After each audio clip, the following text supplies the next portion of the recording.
Hello guys. Hello, good morning. Good morning. At magluluto naman tayong ang tanghalian. Meron tayo ditong kuwaw, red sniper. Yan yung mga rekado natin. Dahil sa kunti lang ang ating kuwaw or red sniper, pailaliman natin ang saging. Yan, saging. Yan. Yung pinakang malambot na ang tinira natin, mga kamigs. Yan. Yan ang ating lulutuin ngayong tanghalian. Yan, do guys. Gawain natin yung puso guys. So, ilalagay natin sa ilalim ng isda guys. Gagawin sana natin yung pikadilyo kaso nga lang kukunti lang naman ang ating isda. Wow. Inano na lang natin na ilagay na lang sa ilalim. Puso ng saging. Ilalim natin guys sa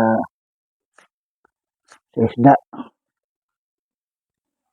Yan. Sarap yan guys kasi yung pinagang part niya na malambot na na puso. Parang din naman guys, na parang nagulay na tayo ng puso. Pero ibang to, yung malalaki lang siyang hiwa ng puso. Dito guys sa Bicol, mas gusto nila yung mga palusag lang na luto. Yung kagaya ng langka guys.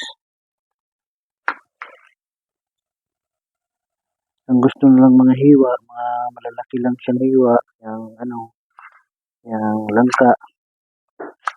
Pero guys, malambot yan pag naluluto na guys. Yung mga gulay na langka na malalaki ang hiwa. Pero kung iisipin nyo guys, hindi yan lalambot. Kasi malalaki nga ang hiwa. Pero malambot siya guys. Masarap siya. Kasi nga paluusag lang siya. Hindi siya ng takip siya para mabilis siyang lumambot. Yung guys Pero yung guys, yung puso na yan, masarap yan pag tagata yung pino. Kaso nga lang may video na tayong puso guys, kaya yung puso naman, iba naman ang natin gagawin. Lagyan natin guys ng luya at bawang. Guys, sibuyas.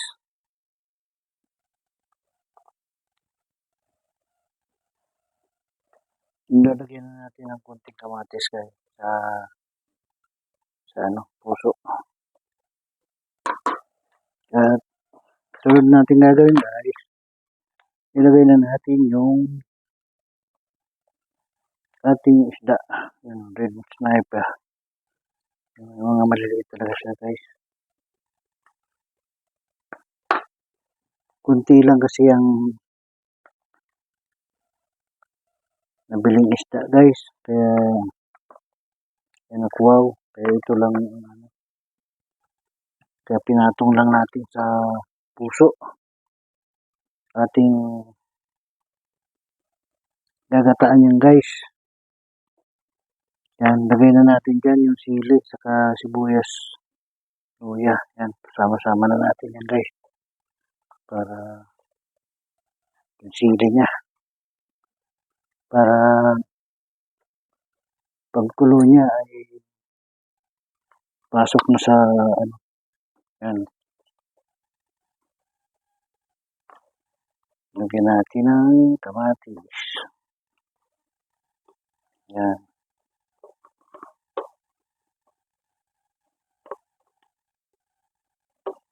Yan. Yan na muna guys. Magkakayod tayo ng yog. Maya na lang. Yan mga kamiks. Lagyan natin ng asin at ating lulutuin na natin ang ating kuwaw or red sniper. Yan.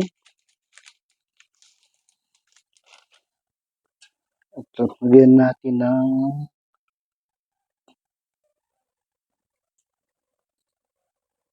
gata.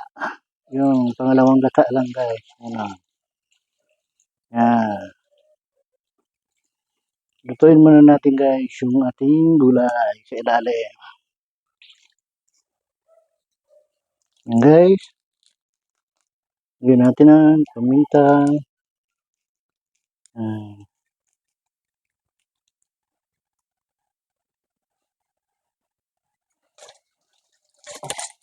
Lutuin natin yan guys. Yung ating ginataang kuwaw na may puso. Yan guys, para mabilis kumulo. Takpan na natin yan guys, para mabilis nang kumulo yan. Maya na lang guys. Yan guys, tingnan natin. Yan guys. Kulong-kulo na guys ang ating namuo yung gata niya guys. Kaya ganyan siya. Pero may puro naman tayong gata guys. Okay lang naman yan. Yan guys.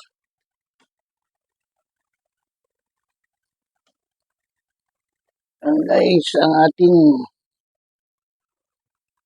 ulam for today.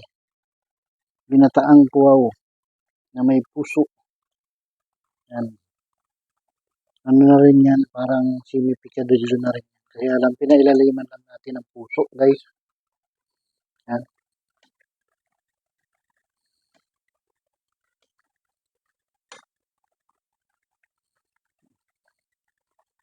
Yan guys, pag hindi na halo yung gata, yan talaga namumuo siya. Pero okay lang naman yan kasi meron pa naman tayong pangalawang gata niya. Yun ang magaan ng kanyang purong gata. Ang matagal-tagal lang naman din ito. Yung puso. Hindi naman natin yan nahalukayin guys para maluto yung kuwaw. Kasi yan, takpan mo lang yan, maluluto na. Kahit hindi mo yan galawin. Sadyang maluluto din yan guys.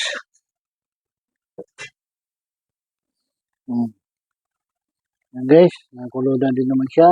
Maya na lang natin. Takpan muna natin para maluto na ang ating ulam. Yan guys.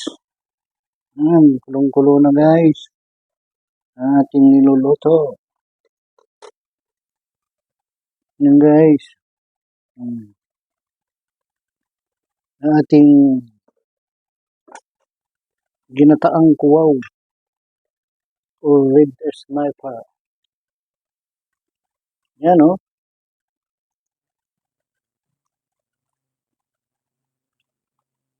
Kulong-kulo sa guys. Kulong-kulo na siya. Ang ating Portuguese ulam. Ginataang kuwaw. With puso. Yan. Gawin sana natin yan guys, picadillo. Ang problema lang guys, kunti lang yung nabili. Kuwaw, may mga halo pa kaya may puso naman dyan. Pinailaliman na lang natin ang puso para kahit pa paano may gulay tayo kasama dyan sa kuwaw. Yan. Parang semi-picadillo naman. Kasi may kamatis naman yan. Pero may gulay nga lang sa ilalim. Pang ilalim natin. Yan. Sarap yan guys. Kasi yung puso ng nilagay natin, yung pinakang ilalim na, yung malambot na siya. Parang ubod na siya. Kaya masarap yung palusag. Pag karamihan guys na nilalagay namin ng puso, yung mga tulingan, bangkulis, tambakol, yan. Ngayon, nilagay natin sa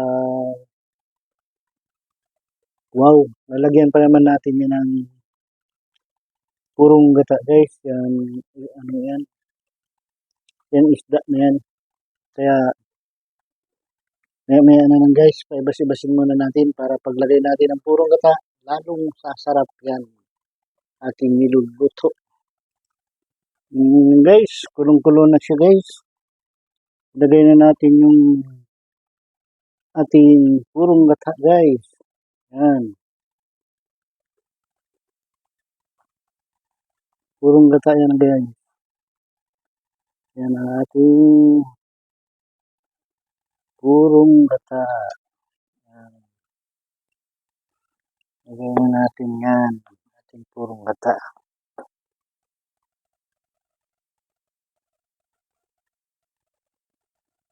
Ayan. Pakulo na siya. Kukulo na siya.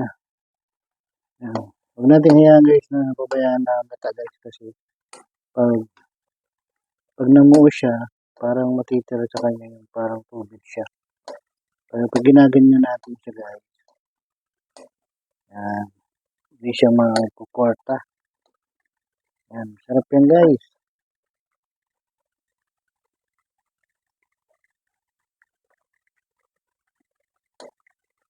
Yan.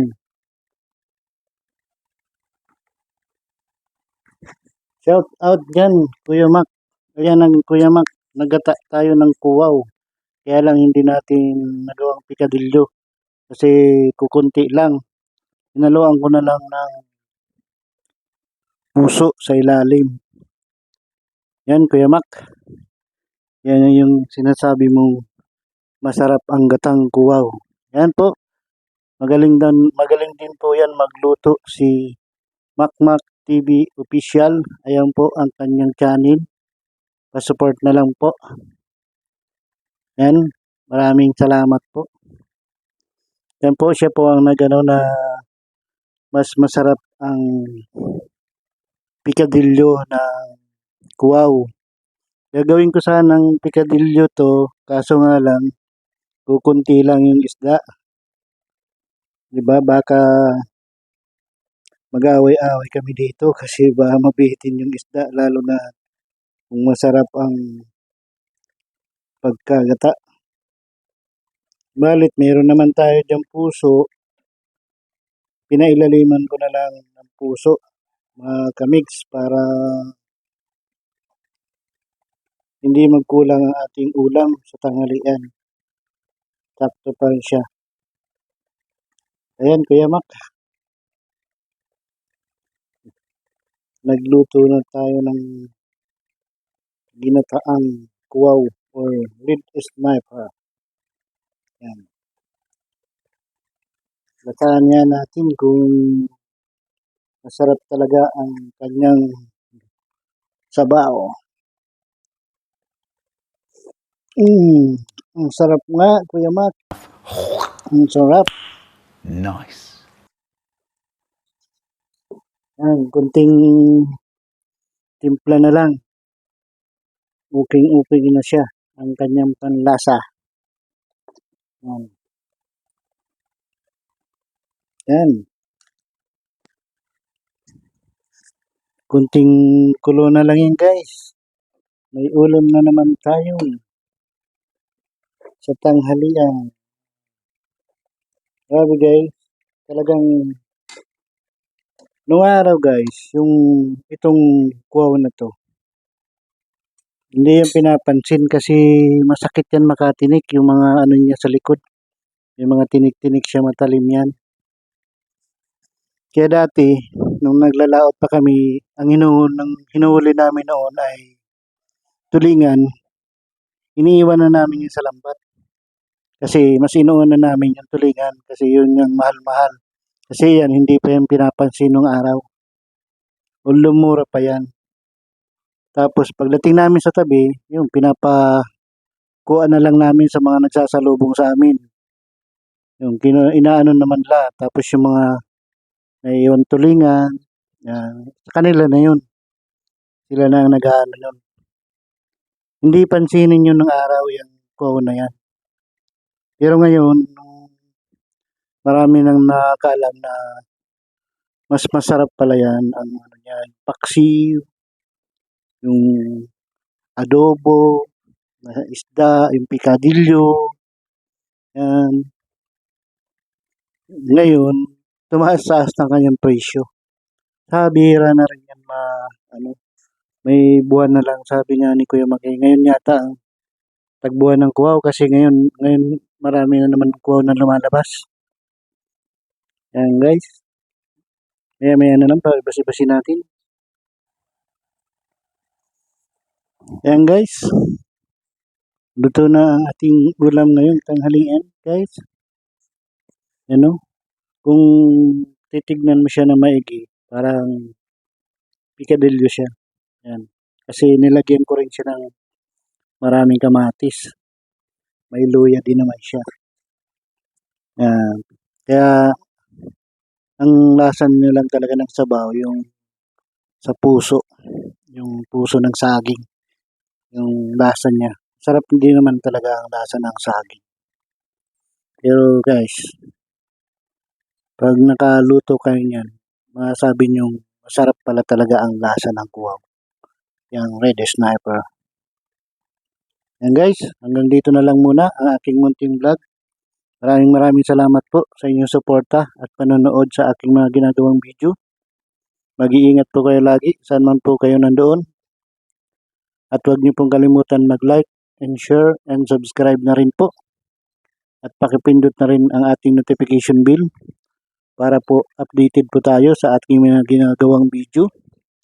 Hanggang dito na lang po ang aking munting vlog. Bye-bye! Ingat po kayo palagi. Bye-bye!